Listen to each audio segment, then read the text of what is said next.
I'd like to welcome you all to another session of tips and tricks, and in this session we're going to take a quick look at model simplification in the form of a shrink-wrap substitute. So what does a shrink-wrap substitute do? Well, a shrink-wrap will take, for example, an assembly of parts and transfer them into one single part that is linked directly to its parent assembly, meaning that if anything changed inside that assembly with regards to size, it will also update the shrink-wrapped part unless the link is broken.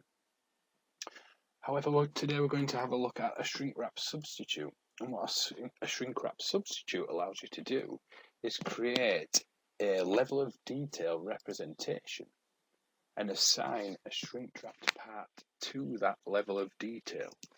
And this aids in simplification of the model, and it also allows you to add this specific level of detail into a top-level assembly, simplifying that assembly by reducing the amount of parts that are inside that top-level assembly, because some assemblies are extremely large and having a lot of parts may slow down the application, for example, or can be quite hard to open. So let's take a look. I'm just going to make sure that I've got component priority turned on, and this allows me to select literally one of the sub-assemblies that are in this top-level assembly. Now I'm just going to open that very quickly, and we're going to take a look at the amount of parts that are in this sub-assembly. So you'll be able to see that a number of parts have been created and a number of patterns have been utilised again of specific sub-assemblies to create this quite large sub-assembly of 417 parts. So let's take a look at the shrink-wrap substitute.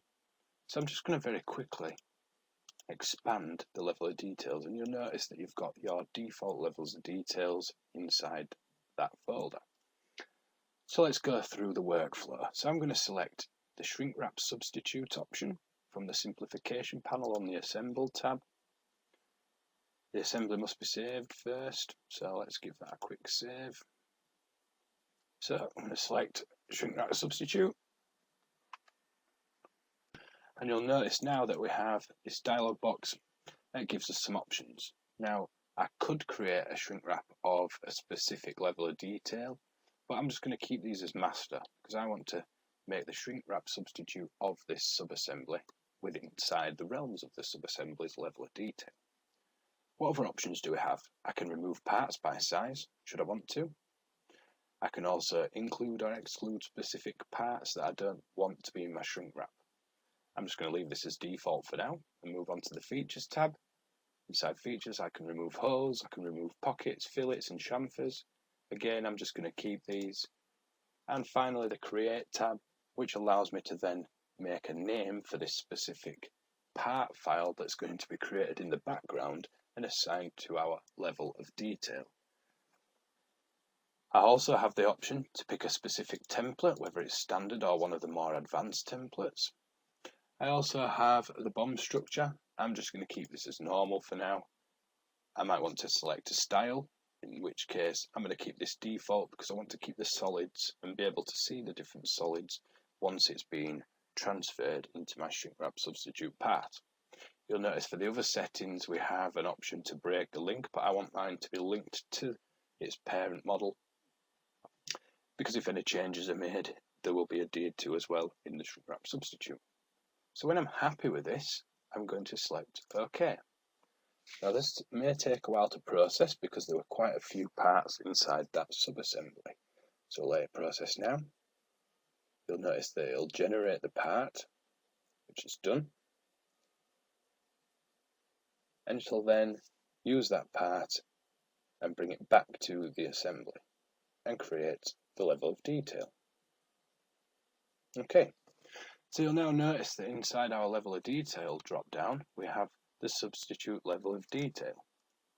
If I jump back onto master, select yes to save it, you'll then notice that we have 417 parts. If I jump back onto the substitute, and this has dramatically changed now down to 1. So again, I'm going to go onto master and just save it. Now let's have a look at how that can be used inside our top level assembly. So I'm just going to close down that subassembly, and we're going to now take a look at what we've just been working with. So we've had the combustion stage.